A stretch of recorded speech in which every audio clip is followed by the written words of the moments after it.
Shoutout mga kakalkal. Na ilagay ko na ulit sa box yung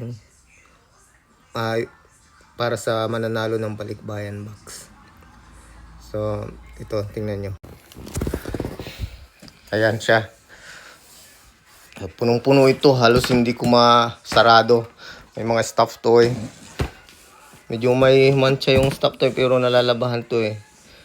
Kasi alam mo naman pinulot natin. Ang daming ano nito. Mga damit na bago sa ilalim. Sapatos.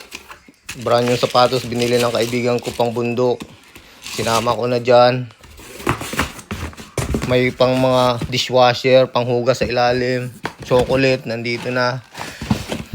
Mga stuffed toy, mga laruan sa ilalim. Ayan, kompleto yan. Ang dami yan.